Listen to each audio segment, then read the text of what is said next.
A paz do Senhor, meus amados, tudo bem? Me chamo André Moraes, sou pastor ali na Igreja Evangélica Congregacional de Campina Grande Centro, na 3 de maio, e estamos aqui alegres, porque é mais um ano comemorado do programa Opção para a Vida. Como é bom, né, saber que existem palavras de Deus trazidas a nós e o programa Opção para a Vida como instrumento de Deus para nos ensinar, exortar, nos orientar, não apenas como pessoas espirituais, mas como seres humanos, cidadãos terrenos, sendo orientados por uma palavra de Deus saudável. Obrigado ao pastor Bosco, a todos os amados irmãos que fazem parte do programa, sejam todos abençoados e que venham mais anos para a glória do Senhor. Campina Grande, segunda-feira, 7 de abril. Hoje celebra-se o Dia Mundial da Saúde, do médico legista, do jornalismo e do corretor. Parabenizamos a todos os profissionais pelo transcurso do seu dia. Logo mais, Sala de Prosa, estaremos ouvindo o tema Pecados da Língua. E ainda uma breve reflexão, hoje a primeira parte deste que vos falo. Sem perda de tempo, quero deixá-los com o reverendo Hernandes Dias Lopes de Jeremias, Sala de Prosa, Pecados da Língua. Olá, gente boa! Sala de Prosa. Você tem compartilhado? Ainda bem que você está conosco. Deus te abençoe e te guarde. Sala de Prosa é um programa para renovar sua esperança e de vez em quando chamar você, ó. A conversa de hoje é os pecados da língua. Não vai embora não, viu? Tem para você e para mim. Um minutinho só.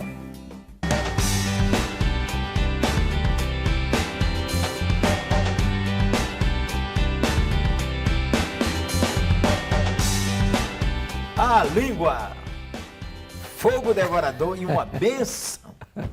Fala sério, se a língua não é uma bênção. É uma bênção. Uma bênção. A comunicação é coisa fantástica, não? Coisa maravilhosa. Observa você que até nas redes sociais, você digita uma coisa e a pessoa responde assim, eu precisava ouvir isso. Caiu como bálsamo. Caiu como um bálsamo. Aí, cuidado, dedinho, porque o dedinho é nervoso, é nervoso. Sua língua. Pecado da língua que mais machuca. Eu acho que é o pecado da acusação leviana. É quando a pessoa ela faz uma afirmação não fundamentada na verdade e denigre, macula, mancha, destrói a imagem do outro. Podia aprofundar isso, mestre. Por quê? A pessoa olha o outro e diz assim, ele é preguiçoso. A pessoa olha o outro e diz assim, ele é muito devagar.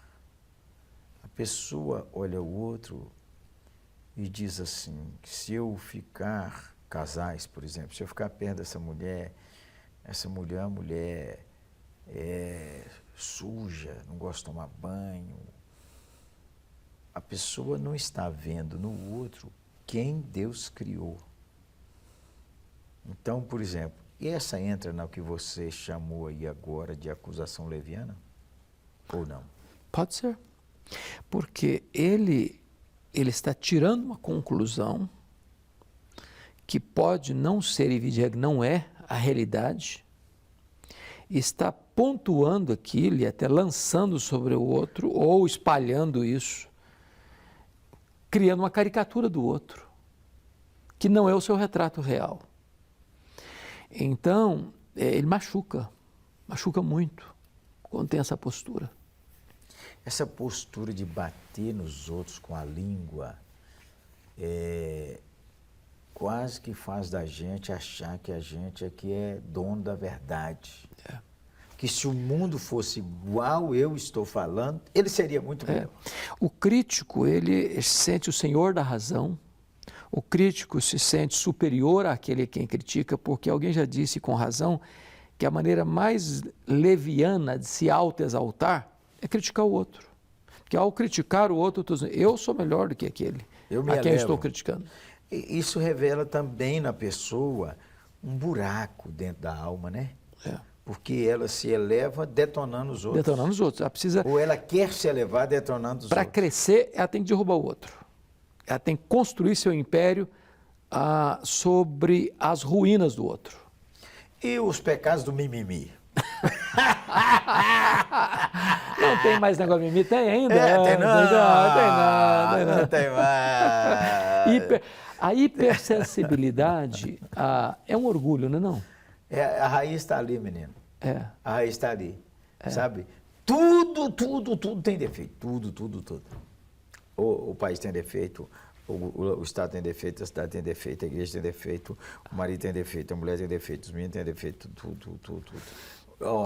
Mas deixa eu ilustrar isso então. Fala, vai lá. Uma mulher morava assim, porta a porta com a vizinha, e ela tinha uma janela na cozinha, que via todo dia lá o quintal da vizinha. E ela, todo dia de manhã, criticava o marido. Falava, tá vendo que a vizinha lá, ó, nem sabe lavar roupa direito, a roupa está toda encardida, não deve usar um sabão de péssima categoria. Todo dia aquela ladainha.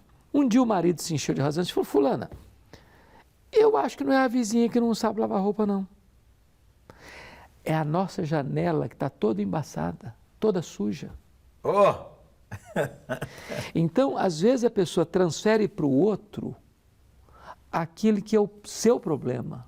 Ela não lava, não limpa a sua própria janela, seus próprios óculos. Sua própria consciência. Todo mundo com lente embaçada. Não, de vez em quando eu falo, eu vou no sertão, o cara está falando, ai, que calor. Aí eu vou no outro lugar, o cara fala, ai, que frio. Aí esse dia eu estava lá no Ceará, aí o cara falou, ai, que calor. Eu falei, cara, você mora aqui. Então vamos fazer o seguinte, muda para o Canadá. Pronto. Resolveu. Você chega lá, ai, que frio, volta para o sertão. O contentamento é fundamental. Quer ver uma coisa? Para evitar que a sua língua tropece. Eu lembro um dia que eu perguntei para o Augustus assim, eu morava em Vitória, e eu falei, como é que é esse negócio de São Paulo? Morar em São Paulo. Ele me disse assim, São Paulo é uma loucura, mas é bom. Oh. Eu gostei. Loucura boa. Eu gostei, porque você precisa estar feliz onde você está. Você está numa cidade pequena, estou feliz aqui é uma bênção, eu vou florescer aqui, vou crescer aqui, vou tornar esse lugar melhor. Você está num lugar grande, que coisa boa, tem oportunidades, tem facilidades, tem problema? Tem trânsito complicado? Tem, mas você tem que estar feliz onde você está. Você está numa igreja pequena, dê glória a Deus e se alegre. Está numa igreja crescente, um pouquinho maior, dê glória a Deus e se alegre. Está numa igreja que está mais crescente, em vez de ficar dizendo, é só problema que chega, toda hora que chega e toda hora que chega. Alegre-se. Você tem uma família meio complicada, se alegre que é a sua família, você não tem outra. Não é de outro. Cada família leva suas lutas e seus problemas. Claro. Um pouco mais de compaixão. Olha, Provérbios 18, 21. Era isso que nós vou estávamos agora falando. para ler. Lê aí, por Olha favor. aqui, coisa linda. A morte e a vida estão no poder da língua. Quem bem a utiliza, come dos seus frutos. Você, às vezes, pode colher, está comendo fruto ruim. Medite aí, fale com o Senhor. Como é que eu estou usando minha língua? Minha língua. Ainda tem as outras coisas da língua. Tem crente dizendo palavrão. Palavras torpes. Palavras torpes. Às vezes, vícios de linguagem, incluindo palavrão. Palavrão. Aí, o cara disse, um dia desse, um crente falou comigo, ô pastor Jeremias, tem certas coisas que a gente só consegue expressar com palavrão. Comente. Primeiro é subestimar a inteligência do outro, e segundo é não usar a riqueza do vocabulário que nós temos.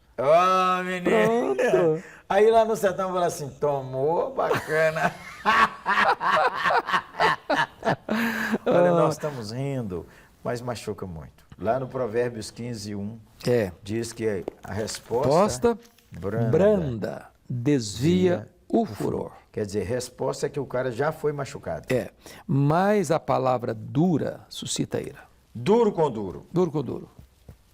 É Machuca curioso, mais. você disse uma coisa bonita aqui. A resposta não é ação, é reação. Porque tem gente que convive muito bem com todo mundo, desde que todo mundo respeite a ele. Primeira pisada no calo, já explode. E aí cria mais problema. Então, mesmo que você seja agredido, dê uma resposta branda. Isso é reação transcendental. Agora, eu estou lembrando daquela confusão que houve lá em Éfeso, que trouxeram Paulo e o povo falava, o povo gritava lá. Aí, um dos líderes da cidade falou, senhores, o Dionísio tem o fazedor de ídolos lá em Éfeso. Demétrio. O Demétrio tem uma confusão com esses homens, deixa ele resolver esse problema. Vocês acalme e vá todo mundo para casa pensar no assunto. Eu dei muita risada nessa visão. É boa. Calma todo os mundo. ânimos aí. Volta para casa e vai pensar. Boquinha, fala menos. Dedinho, peque não. Peque não.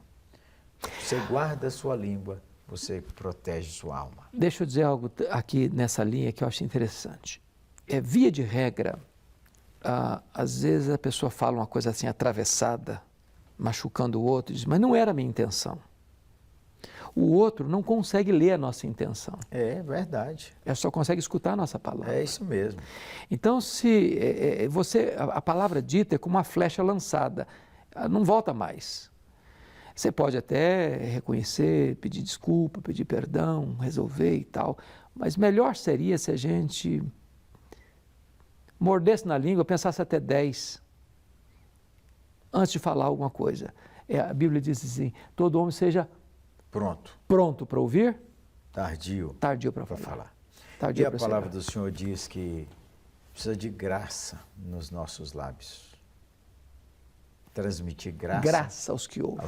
Nem toda palavra ou verdade tem que ser dita a toda hora. Exatamente. Tem hora que o melhor discurso é o silêncio. Exatamente. Silêncio. E quando for abrir a boca, é oportuno, pedir ao Senhor.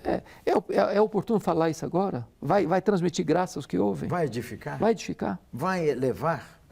Às vezes, até uma repreensão, ela pode transmitir graça, elevar, edificar e consolar. Bom, todos nós lutamos com pecados da língua. Vamos orar?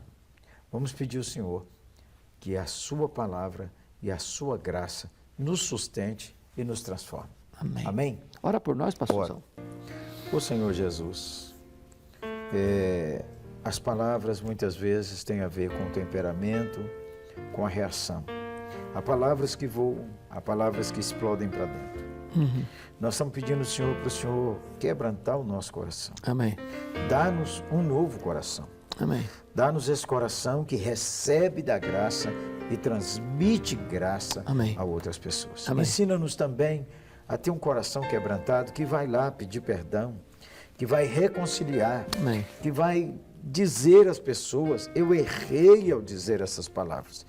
E permite que dentro do nosso coração haja também, não haja aquela murmuração, aquele barulho, aquela reclamação, aquela maledicência, aquela crítica. Ela não saiu, mas ela está dentro do coração. Senhor, transforma-nos de crentes de dentro para fora. Amém. Em nome de Jesus. Oramos. Amém. Amém. Amém. Sala de prosa, hein? Siga sempre conosco. LPC, uma agência missionária a serviço de Deus e da sua igreja. E Oitava Igreja Presbiteriana de Belo Horizonte, menino. É que nós íamos fazer o comercial. Mas eu entrei aqui na Agora frente. é você que faz, Varão, faz aí. Olha, LPC Maio está lançando o livreto Cada Dia Família. Encomende o seu, encomende centenas, encomende milhares. Distribua, doe, abençoe, edifique famílias, transforme famílias. O Brasil será abençoado. Tchau, tchau.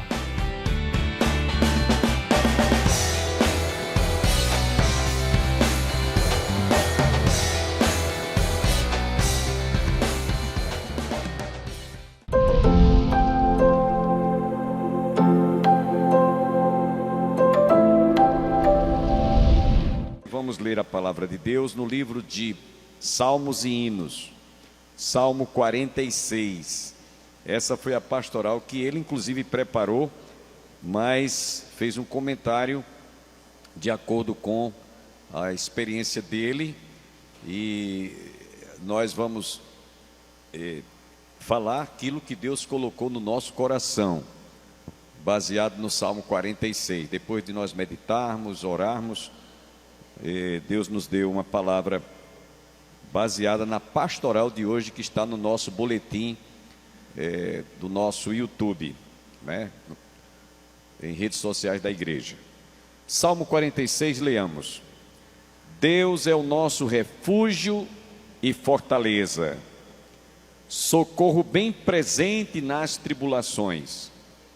Portanto, não temeremos, ainda que a terra se transtorne e os montes se abalem no seio dos mares, ainda que as águas tumultuem e espumejem, e na sua fúria os montes se estremeçam.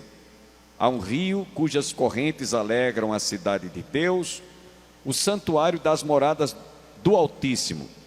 Deus está no meio dela, jamais será abalada. Deus a ajudará desde antemanhã. Bramam nações, reinos se abalam, ele faz ouvir a sua voz e a terra se dissolve. O Senhor dos exércitos está conosco, o Deus de Jacó é o nosso refúgio. Vinde e contemplai as obras do Senhor, que assolações efetuou na terra. Ele põe termo à guerra até os confins do mundo. Quebra o arco e despedaça a lança. Queima os carros no fogo. Aquietai-vos e sabei que eu sou Deus. Sou exaltado entre as nações, sou exaltado na terra. O Senhor dos exércitos está conosco. O Deus de Jacó é o nosso refúgio. Vamos repetir o último versículo. O Senhor dos exércitos está conosco. O Deus de Jacó é o nosso refúgio. Amém. Podem sentar, irmãos. Este salmo é de autoria dos filhos de Coré. Eles o faziam em forma de cântico e expressava, aliás, todos os salmos, todos eles têm algo que marcou a vida do povo de Deus, fosse diante de algumas dificuldades, estiagem, problemas muitas vezes de guerras, e este era um dos salmos que foi reportado inclusive no finalzinho. O Senhor dos exércitos está conosco, Deus de Jacó é o nosso refúgio. E os filhos de Coré, quando escreveram este salmo, estavam descrevendo momentos que Israel como nação estava passando.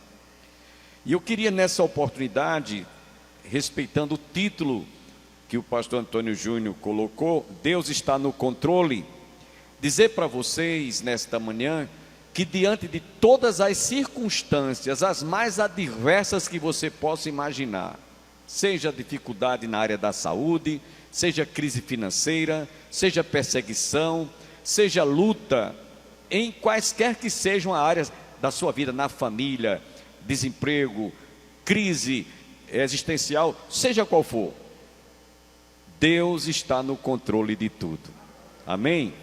Nada foge ao controle de Deus. Nós vamos aprender nessa manhã, nessa devocional, que nada foge ao controle de Deus. Daí o título que o pastor Antônio Júnior colocou, Deus está no controle de tudo e de todas as coisas.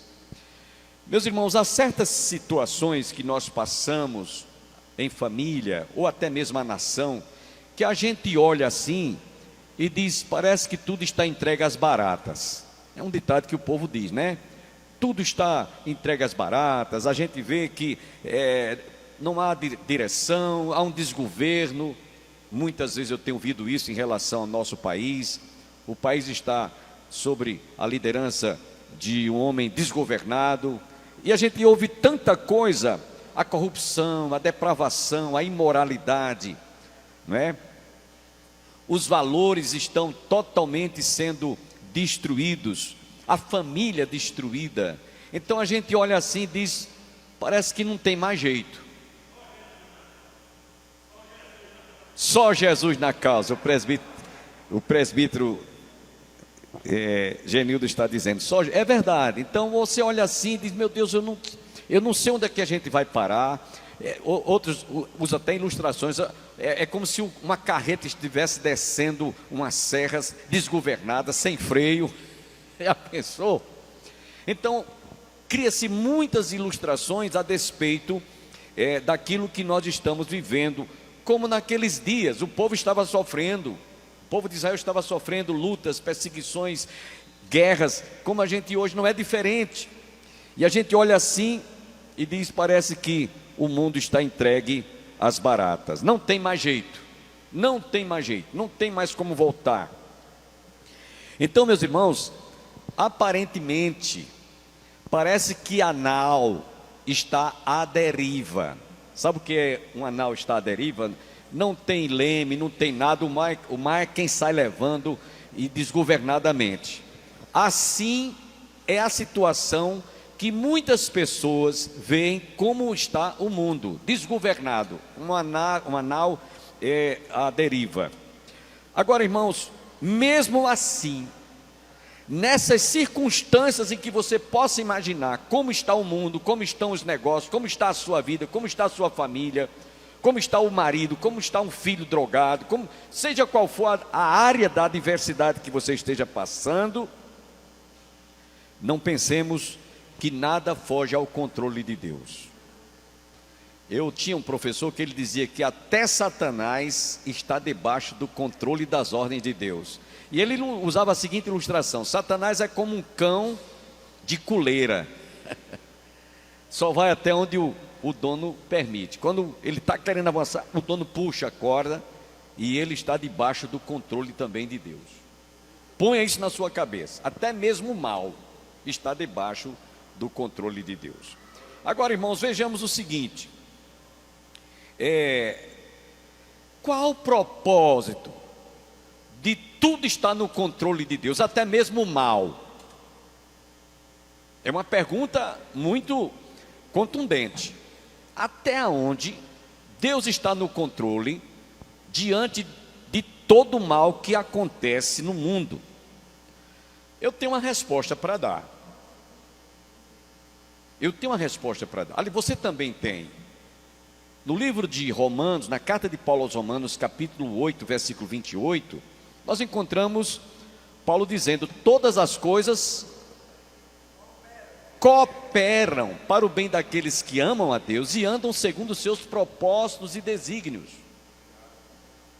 Então, há certas coisas que a gente, mesmo sem ter discernimento, sem ter conhecimento do porquê daquelas situações, as mais adversas, Deus está no controle, irmãos.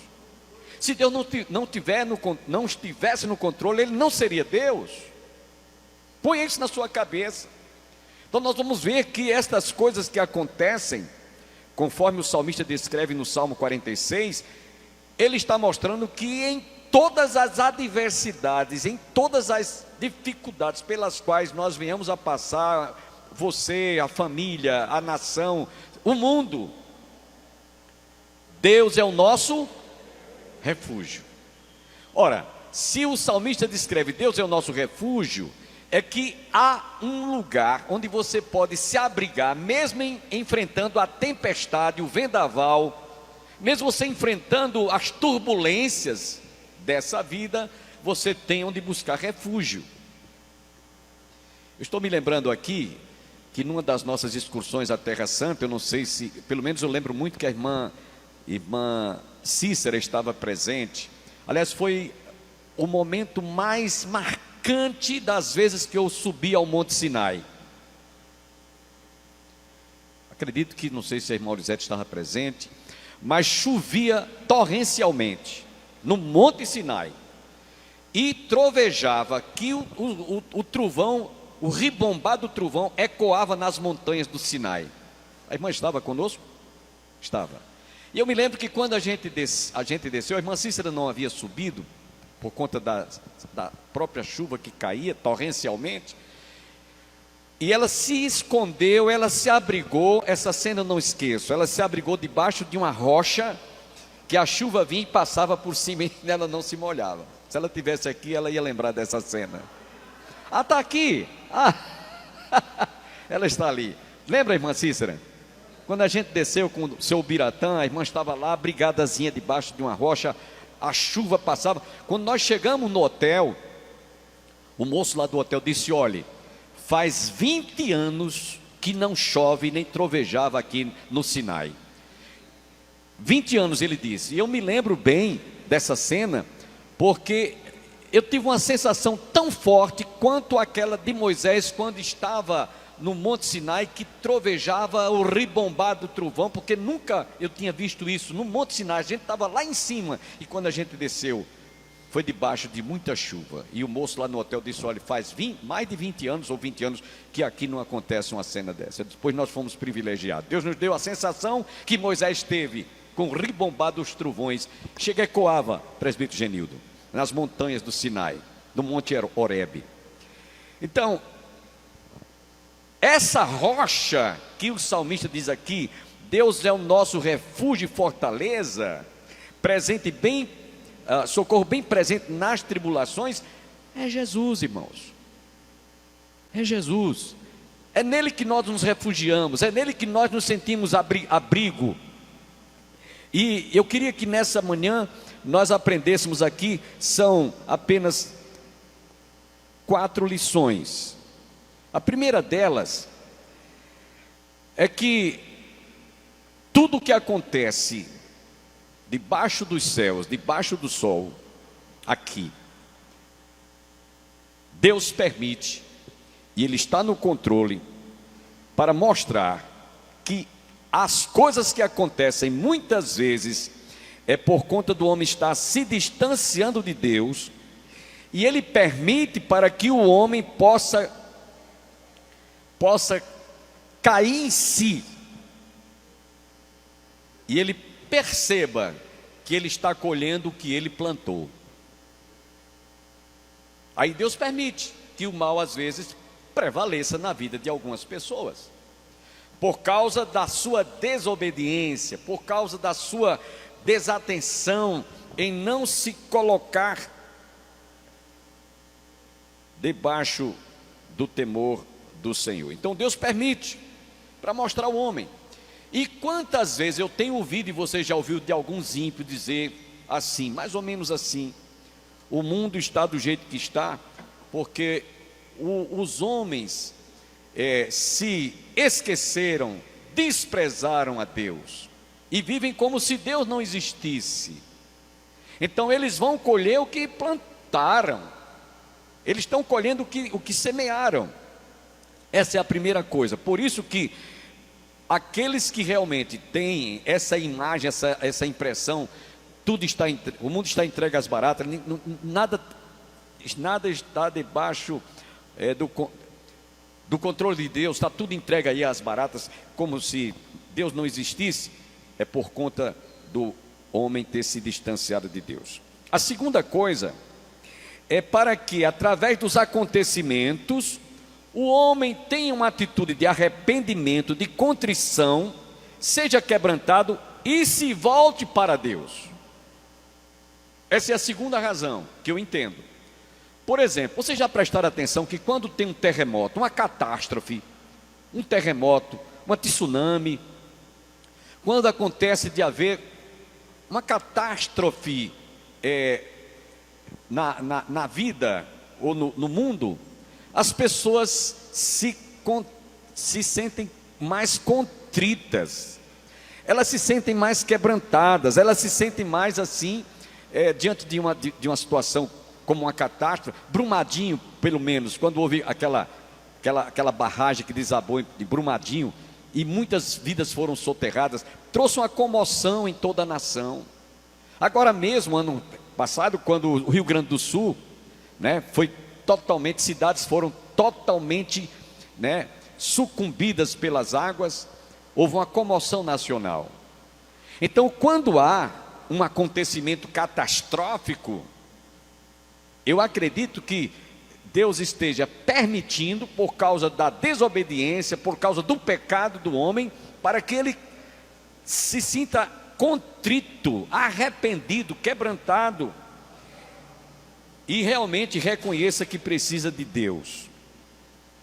Então Deus está no controle até mesmo nas situações em que nós estamos citando aqui. Uma terceira razão é, vejamos que mesmo as coisas que estavam acontecendo, ou que estejam acontecendo, mesmo as coisas erradas que estejam acontecendo, Deus prova o seu cuidado para com os fiéis, para com os seus filhos, para com aqueles que sabem que Deus é que é o nosso refúgio, fortaleza e socorro bem presente na angústia. Ele é o nosso refúgio e fortaleza. Eu não vou confiar no dinheiro, eu não vou confiar na capacidade do médico, pode ser o melhor médico, eu não vou confiar na capacidade do melhor advogado para advogar a minha causa, mas eu vou me refugiar no Senhor, que é o médico dos médicos, que é aquele que é o advogado dos advogados, que é aquele que diz: toda autoridade me foi dada nos céus e na terra. É nele que está estribada a minha fé, é nele que está estribada a minha confiança. Ele é que é o meu refúgio e fortaleza. E aí eu vou citar aqui alguns exemplos para a gente amadurecer mais ainda essa palavra. Meus irmãos, o profeta Elias, eu podia citar muitos exemplos, muitos mesmo, mas vamos citar apenas o profeta Elias.